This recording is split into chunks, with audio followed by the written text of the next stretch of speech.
So just like that, after all that, the historic regular season, the amount of fun this team was, it's all over. The team folded in the playoffs like all the media and outsiders thought they would, and I have a lot to say because I will admit I hyped this team up a lot and had a lot of Cleveland delusion in me, but about 2 years ago I used to say things about specifically Darius Garland and also Jarrett Allen and how they were not the guys that were going to win this team a championship and that they should be traded while they were hot, on reasonable contracts, and there was market value, and some of you guys called me stupid, said I didn't know ball, threatened to unsubscribe, so I was basically forced to ease up and stop saying some of those things. But I was so right. I almost want to go back and pull some of the clips from back then of the things I said and the hate comments I received, but hey, that's what happens when you put yourself out there, and I guess for most of this season I was proven wrong. I mean, what the Cavs did in the regular season was historic. It was magical. Like, there was no way they could fold in the playoffs, right? Well, as we all know now, Jarrett Allen is the worst playoff performer that we've ever seen with our own eyes, and about 2 years ago when he released that statement saying that the lights were too bright,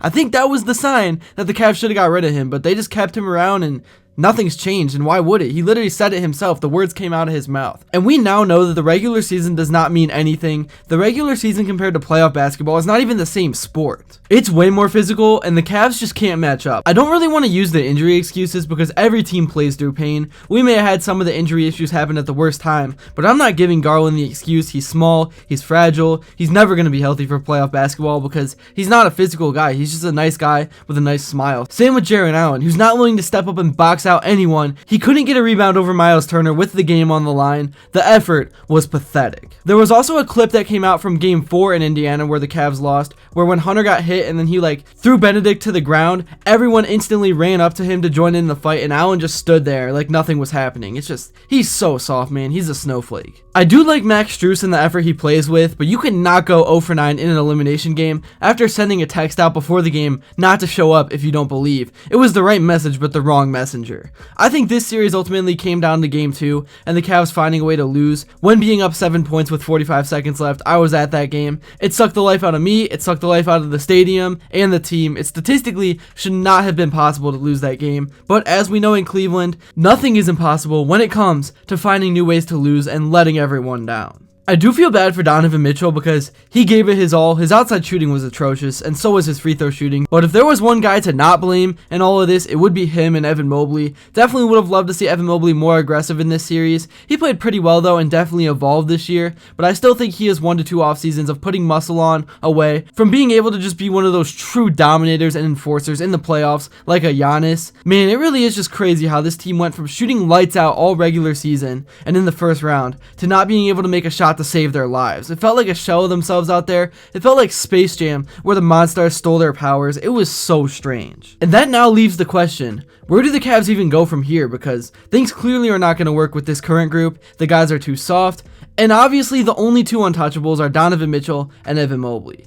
I think the front office is in a tough spot right now because the core 4 are locked into big contracts, and now all of a sudden Allen and Garland are going to have little to no value on the market because everyone knows they are playoff frauds, and like I said, they're just on massive contracts. I think overall Kobe Altman did a really good job building up this team and managing this team and making the right trades, especially at the deadline, bringing in help, but he built up a regular season team. And I wish I could have got on the phone with him or something and convinced him to trade Garland 2 years ago. The Cavs would have gotten an absolute haul, but now they're stuck with him and he's never going to be healthy for the playoffs. We all just need to accept that. He gets hit in the face 30 times a year, and then he will injure something else in the postseason, and he's too small and he isn't physical enough to keep up on the defensive end. It really is deflating to see what just happened because this team really had unlimited potential and just folded and forgot how to play basketball as soon as the lights turned bright.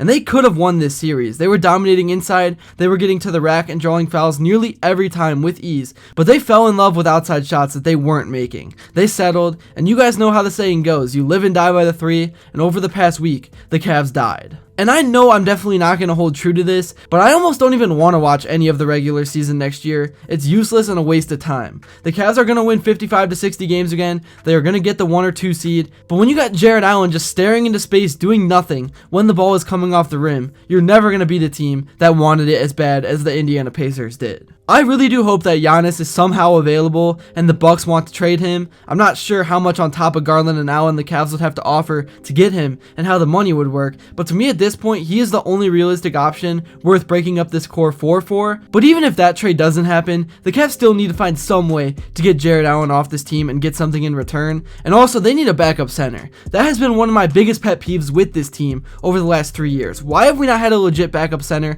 to come in and play 12 to 15 minutes a game? And most ironically is that Thomas Bryant was one of the guys available that they were trying to get. When Mobley and Allen have needed rest, we've had to play small ball with Dean Wade. It worked in the regular season because the Cavs outshot everyone when they played small, but in the playoffs when it's physical and shots are not falling, playing small gets exposed, and we saw that. I guess some good news to take out of all of this is that Ty Jerome may have just played himself into an affordable contract. He was abysmal in this series. He almost sparked a comeback last night, but outside of that, he was frazzled by the physicality and the bright lights. He could not get to his spots, and he just panicked and got in his own head. He committed way too many turnovers for the minutes that he played. I'll give him some slack though, because that was his first ever playoffs, and before the season he was not even sure if he would make the rotation. So Jerome was a pleasant surprise this season, and I would love to have him back. But Garland was unacceptable. Allen was beyond unacceptable. Struce sucked and was inconsistent on the offensive end. DeAndre Hunter was not effective. Isaac Okoro was trash. Dean Wade didn't do anything. Sam Merrill was okay, but he was out for game 5. Man, it really sucked to watch all of this unfold after everything the Cavs accomplished all season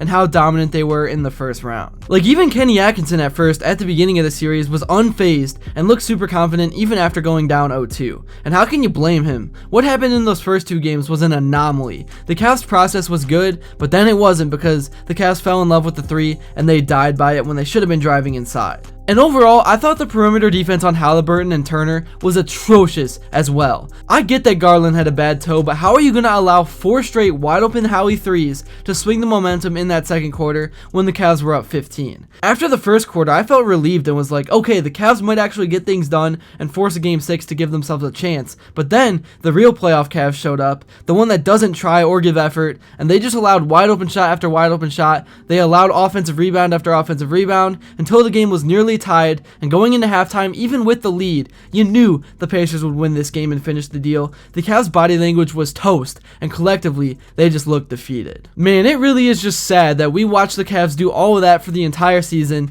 just for them to not beat the 14-15 Atlanta Hawks allegations. In fact, they were worse because that Hawks team got to the Eastern Conference Finals, and then they ran into LeBron. And speaking of LeBron, I think this should further solidify his GOAT case. He won a championship in Cleveland. He did the impossible. This is a cursed city. It's impossible to win anything here. Everyone folds in big moments, and the fact that he came back from being down 3-1 makes it even more special. I think we definitely were spoiled by LeBron, and it's time to truly recognize his greatness. Back in 2014-18, you almost did not even have to turn on the TV for the first and second round. It was almost a guaranteed sweep or gentleman's sweep, and these current Cavs are proving why. It's not that easy, and it should not be taken for granted. So yeah, unfortunate ending to the season. I don't really want to talk about it anymore. I hated seeing Donovan Mitchell sit there on the bench by himself after the game in defeat. He gave his all, but his teammates did not. He played through a lot of pain too, but he didn't make any excuses. He showed up and balled. He's the guy I want this franchise to be built around, along with Evan Mobley. Anyone else is fair game, and I would not mind losing them for the right return if a trade financially works out. It's going to be a long offseason. Hopefully the Indians, get hot and carry us over the next few months until Brown season. And the Browns ain't going to do anything either, if we're being honest. They are just fun to talk about in the offseason. Hopefully the Cavs can get Giannis somehow. Dan Gilbert needs to call up his buddy Haslam and make it happen, or at least get rid of Jarrett Allen and get a backup center. But whatever, it is what it is. I'm used to it as a Cleveland fan. I'm almost becoming numb to the pain. Thank you guys so much for watching me and for your support all season long. Last night was a tough pill to swallow. I'm out.